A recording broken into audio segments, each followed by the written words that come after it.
WhiskyJason here, whiskey from the viewpoint of an American in Germany tasting rare and exotic whiskeys. And today I have Writer's Tears, not that exotic, Cognac Cask finish, exotic, very, very good. This is a Deau XO Cognac single cask. Let's open this puppy up and let's see what we have. I bought this in Germany for 44 euros. And if you look very closely, you can see that I actually have cask number 6430, and I have bottle 413 from 576, and the cask type was cognac. So this spent a total of 9 months in a Deau D-E-A-U XO cognac.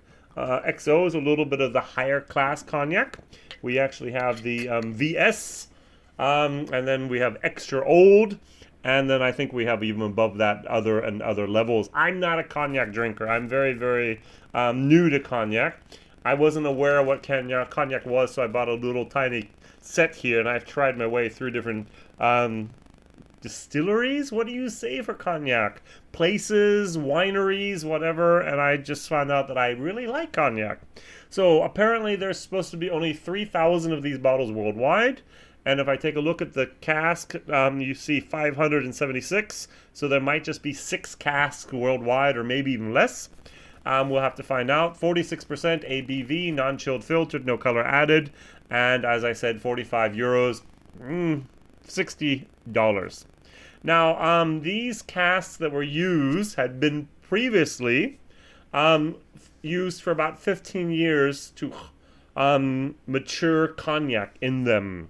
That was the Allaryand cooperage that actually made these casks back then and made them available also to Writer's Tears.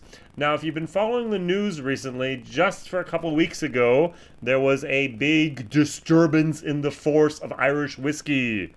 Ilva Zorano from Italy back then in October of 2013 said, "Hey, Bernard Walsh, can I build you a distillery? Here's 25 million euros. And of course, Bernard Walsh said, "Yes, please."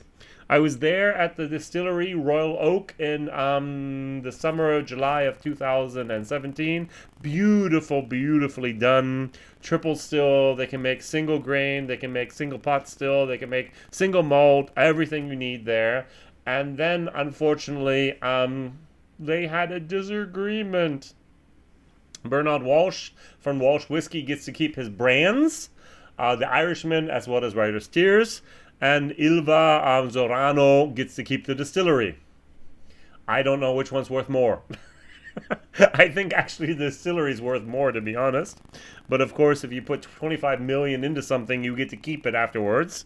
And so now the real question for me is where will Bernard Walsh get his juice from in the future?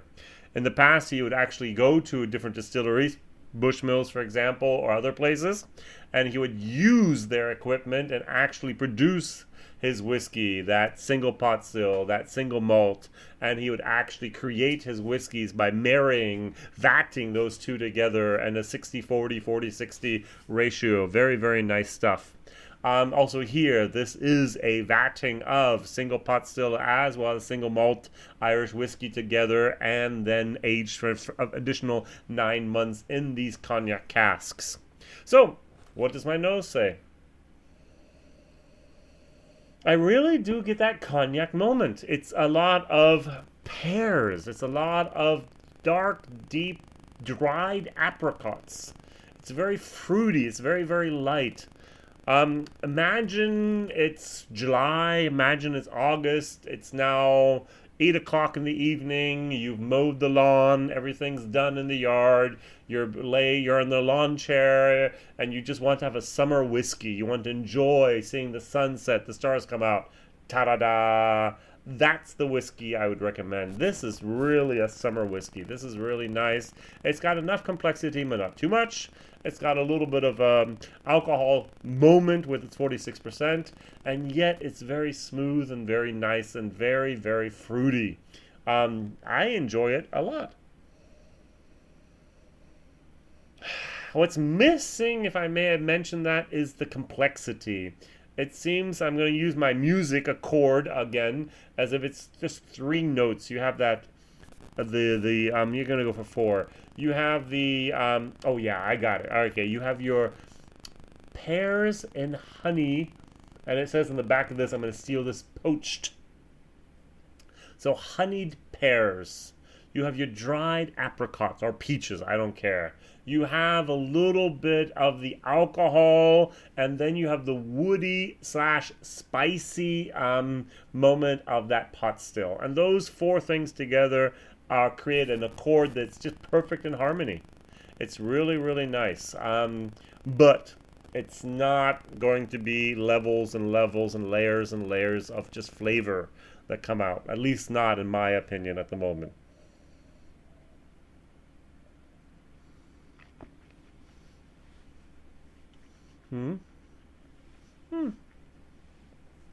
I actually get a little bit of prickly moment, a sparkling moment, as if I had champagne. Bernard Walsh loves calling his whiskey this this mixture of the pot still as well as the single malt, the champagne of Irish whiskey. Oh, it's good. It's good. I'm going to give it a B-. Nice. If you go for this over here in Germany, you're going to pay, as I said, this is about $55, $60. If you go for this, you're like $30. If you go for the Red Hot, you're like $40. So this is 30, 40, 50. Haha. Is this really $20 more than this? No. What I did in my German video is I actually poured a glass of this, the normal, and I just added a few drops of the cognac and compared it to this. Now this is the 46 and this is the 40%. I preferred the 40%. It was silky smooth. It was really, really nice stuff.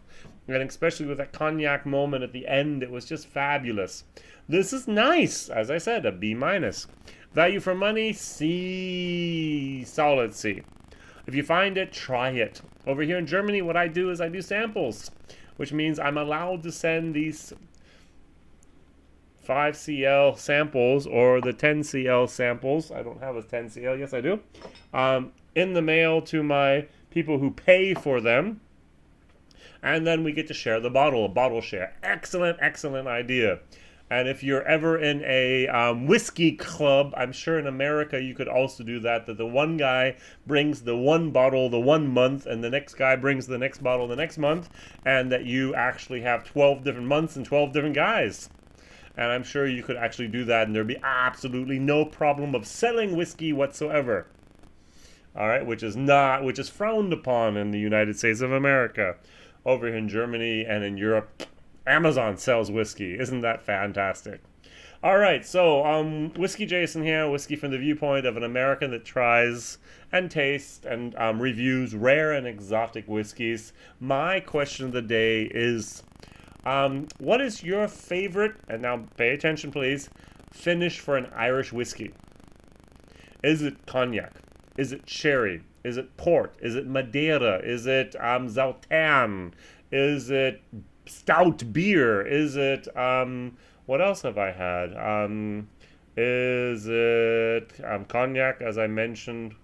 Is it sherry? Basically, that's what I remember that we have here for our sherry, for our cask finish. Red wine. Is it white wine? Is it a... anything else that you can think of? I'm sure Teeling has done a lot of crazy things with, I had just recently a Teeling Amorane. So I'm sure I butchered that name again.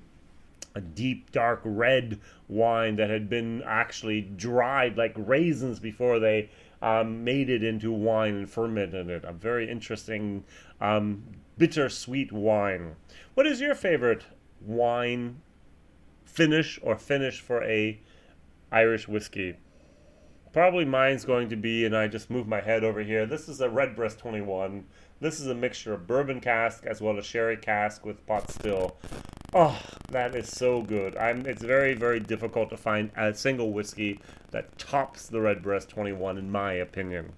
Alright, so WhiskyJason here, whiskey from the viewpoint of an American in Germany tasting rare and exotic whiskey, single cask, maybe only 3,000 bottles worldwide. I haven't seen it, it's not even whiskey based, it's so new. What is your opinion? My videos come out on Mondays, Wednesdays, and Fridays. Please like, please subscribe, please tell the others about this guy over here in Germany tasting stuff you might not ever see in your whole life. Bye-bye.